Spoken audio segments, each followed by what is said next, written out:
Saya menemukan setelah saya pelajari, saya sudah tarikan will saya sudah sampaikan kepada saya. Kemudian dari eselon 1 sampaikan menginformasikan kepada saya akhirnya berkesimpulan begini. Pendidikan ini, pendidikan yang dicanangkan oleh Gubernur Jawa Barat ini, orientasinya adalah peningkatan kualitas sumber daya manusia. Kualitasnya apa? Satu, knowledge, pengetahuan. Yang kedua, peningkatan keterampilan. Yang ketiga adalah peningkatan mental, kualitas mental, produktivitas, disiplin, tanggung jawab. Kalau variabel-variabel ini seirama, senasib, sejiwa dengan hak asasi manusia, ya, berarti nggak ada dong, tidak masuk ke wilayah-wilayah yang bertentangan dengan hak asasi manusia.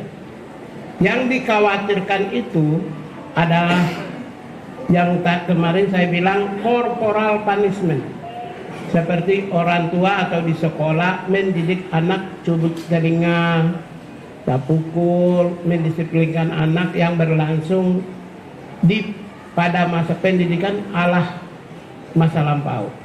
Itu yang kita khawatir. Setelah kami cek ternyata tidak corporal punishment. Jadi ini tidak bertentangan sedikit pun. Gini. Kami menyampaikan bahwa ada problematika dalam spirit kebangsaan kita, yaitu membangun narasi agar anak-anak muda Indonesia, khususnya anak-anak di Provinsi Jawa Barat yang sedang menekuni jenjang pendidikan SMP dan SMA serta sederajat atau sanawiyah dan madrasah aliyah, yaitu pola pendidikan karakter melalui peningkatan kualitas disiplin hidup dan perubahan pola hidup. Nah, perubahan pola hidup itu apa sih yang terjadi? Yang terjadi pada anak-anak di Jawa Barat itu pola hidupnya adalah mereka rata-rata tidurnya jam 4 pagi. Karena waktunya dihabiskan untuk main game online. Kemudian berdampak pada mereka tidak bersekolah. Selain berdampak tidak bersekolah, mereka sering terorganisir secara sistemik melalui kekuatan media sosial, melakukan pertarungan-pertarungan secara terbuka dan tertutup, melahirkan banyak orang yang terluka, bahkan banyak orang yang meninggal. Kemudian yang berikutnya adalah beredarnya obat-obat yang tidak layak dikonsumsi dari sisi kesehatan, yang dijual secara terbuka sebenarnya, berharga di bawah Rp10.000 dengan 3 butir, istilahnya eksimer dan sejenisnya, serta minuman-minuman yang beredar secara luas yang bisa diakses oleh anak-anak SMP. Nah, ini adalah problem yang harus segera diselesaikan. Nah, problem itu ternyata tidak bisa diselesaikan di internal sekolah melalui pendekatan bimbingan konseling. Dan problem itu juga tidak bisa diselesaikan di internal keluarga oleh ayah dan ibunya.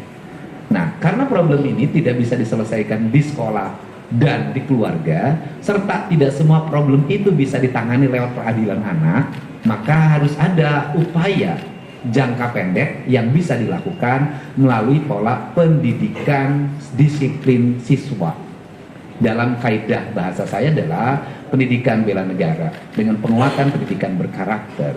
Maka kami menggandeng lembaga TNI, karena TNI memiliki pengalaman dalam melakukan pola pendidikan baik untuk kalangan militer maupun kalangan sipil.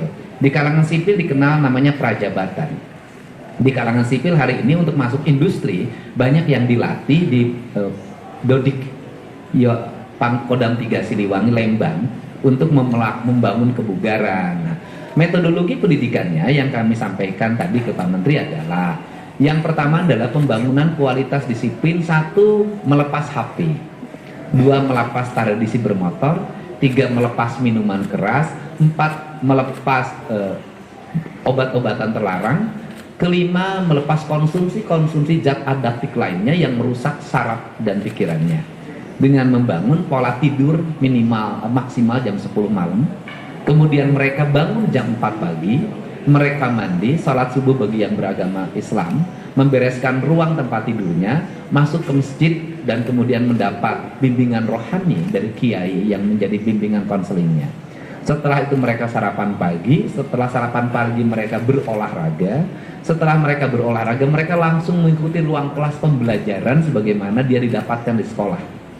Kami mendatangkan guru dari berbagai tempat, dan kemudian setelah itu mereka salat duhur, kemudian istirahat. Setelah istirahat mereka mengikuti program minat dan bakat melalui pendekatan olahraga, dan kemudian maghrib dia masuk masjid lagi, belajar ngaji lagi, kemudian sampai isya, dan kemudian nanti mereka makan malam dan kembali ke tempat mereka tidur untuk tidur malam.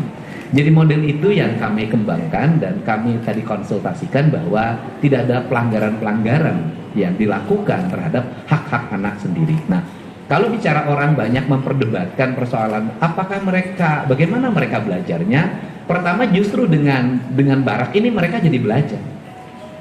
Mereka jadi ada gurunya. Kenapa? Karena selama ini mereka bolos. Mereka tidak pernah belajar, bangunnya rata-rata jam 10 siang. Nah, ini adalah. Kemudian yang kedua, bagaimana lingkungannya di barak itu, di komplek pendidikan itu mereka mendapat lingkungan yang baik.